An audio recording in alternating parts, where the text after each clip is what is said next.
हरियाणा के विधानसभा सत्र की, जी हां, हरियाणा का बजट सत्र आज से शुरू होने जा रहा है।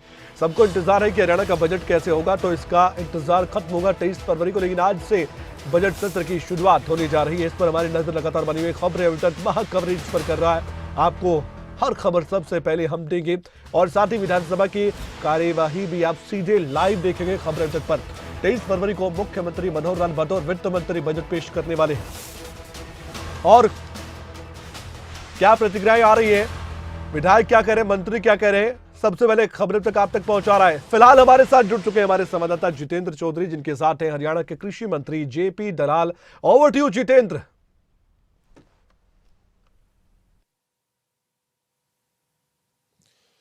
बिल्कुल, हरियाणा का बजट सत्र अब शुरू होने में कुछ ही पल बाकी है, लेकिन इससे पहले हम दर्शकों को जानकारी देंगे कि अभी क्या कुछ होने जा रहा है। 10 बजे भाजपा जजपा विधायक दल की बैठक है, 11 बजे राज्यपाल अभिभाषण के साथ हरियाणा का बजट सत्र शुरू होगा। हमारे साथ हरियाणा के कृषि मंत्री जेपी दलाल हैं, उनसे जानेंगे। सर, विपक्ष की तरफ से पूरी रणनीति तैयार कर ली गई है, बेरोजगारी के मुद्दे पर, कानून व्यवस्था के मुद्दे पर, किसानों के मुद्दे पर, सत्ता पक्ष को घेरने को लेकर के। इसके अलावा भी एक लंबी फहरिस्त जो है कल नेता प्रतिपक्ष भूपेंद्र हुड्डा की तरफ से बताई गई है। क्या लगता है, हंगामेदार सत्र में सत्ता पक्ष जवाब दे पाएगा? ये हम तो स्वागत करते हैं कि विपक्ष अपनी तैयारी करके आए, जनहित के मुद्दे उठाए और सरकार का पक्ष भी सुने। विपक्ष सिर्फ हेडलाइन या न्यूज़ में रहना चाहता है और हमारे जवाब सुनने से पहले ही वॉकआउट कर देते हैं, तो उससे कोई फ़ायदा नहीं होता। सही बात जो मुद्दे उठाते हैं वो उसका जवाब जो सरकार देती है वो भी जनता तक पहुंचना चाहिए।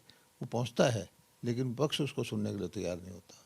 जी, आपको क्या लगता है किस तरीके की रणनीति बनानी चाहिए जिस तरीके के मुद्दे पर तैयार किए गए हैं? देखिए, एसपीआई की एक रिपोर्ट है, जब रिपोर्ट आती है तो उसे ठुकरा दिया जाता है। जी, विपक्ष नहीं, कांग्रेस पार्टी की एक परंपरा हो गई है कि गांव देहात गरीब इनमें रहने के बजाय अब ये नया सिस्टम किया है कि एक रिपोर्ट लंदन में छपवा दो, अब इनके मिलने वाले बहुत बड़े बड़े सेठ साहूकार हैं उनसे छपवा दो, अमेरिका में छपवा दो, फिर उसका हवाला दे करके यहाँ ला कर दो। उसी में पार्लियामेंट नहीं चलने दी थी। इस तरह की एक नई परिपाटी इन्होंने सुनाई है कि यहाँ के तो कोई भी घटना घटती है तो लोग विश्वास नहीं करते विपक्ष का।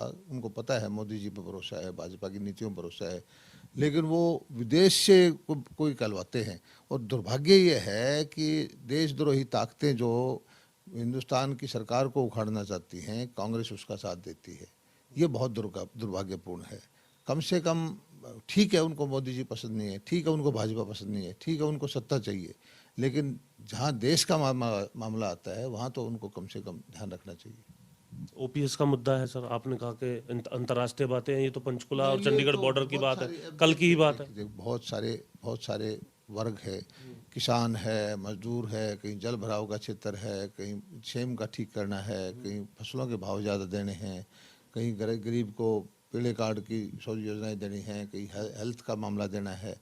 इसके साथ साथ कर्मचारी भाई अपनी जो सैलरी भी बढ़वाना चाहते हैं, फिर ये पेंशन भी चाहते हैं। अब तो ये तो है नहीं कि सरकार का सारा खजाना कुछ कर्मचारियों को दे दें।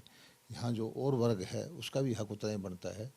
ये ठीक है कि उनका मांगना उनका हक है, लेकिन जब आपको पैसा खर्च करने का या बजट बांटने का मुद्दा आता है तो एक न्यायोचित तरीका अपनाना होता है, और वो तरीका हरियाणा सरकार। आपको क्या उम्मीद है अपने महकमों से संबंधित बजट को लेकर? हमारे महकमे में तो मैं बताया था कि पिछले 2014 के बाद आज तक कृषि का 4 गुना बजट बढ़ चुके हैं, सिंचाई का कई गुना बढ़ चुका है, मछली का 40 गुना बढ़ चुका है, और हर साल बढ़ता ही जा रहा है। मैं वित्त मंत्री हमारे मनोहर लाल जी जो मुख्यमंत्री भी हैं उनका धन्यवाद करता हूं कि पूरा ध्यान रखते हैं कि कृषि को प्राथमिकता पूरी मिलती है। आमदनी दुगनी हो रही है किसान की? दुगनी क्यों, कई जगह तो 10 गुनी भी हो गई है, लेकिन जहाँ कुछ लोगों की नहीं हुई है। अब जहाँ सेम का इलाका है वहाँ तो बेचारों को 1 पैसे की आमदनी नहीं है। वहाँ अब सेम को उनको पानी ट्यूबवेल लगा करके हम ठीक करेंगे तभी उनको आमदनी होगी। जहाँ जल भराव हो जाता है, बाढ़ आ जाती है, उनकी आमदनी नहीं होती। तो विपक्ष के मुद्दे होते हैं, ये तमाम चीजें विपक्ष जो विधानसभा में भी उठाएंगे वो उनको मुद्दा नहीं बनाना चाहता। विपक्ष उन चीज़ों को मुद्दा नहीं बनाना चाहता क्योंकि उनमें तो हम कहेंगे कि हम अच्छा काम कर रहे हैं। विपक्ष तो ऐसा है कि ऐसी चीज़ों को मुद्दा बनाना चाहता है जो आम जनहित के नहीं होते। अब ये आज ओपीएस का मुद्दा है, सारे कर्मचारी वर्ग उसको पता है कि भाई कर्मचारियों को भड़काओ, कर्मचारियों को अपनी तरफ करो। और अब आज हालात ये है कि पंजाब का और हिमाचल का, हुड्डा साहब कह रहे हैं कि लाठी डंडे से सरकार चला रहे हो आप लोग। हमने बिल्कुल हाथ जोड़ कर सरकार चलाई है और लोगों से मिलजुल करके, कर्मचारियों से मिलजुल करके।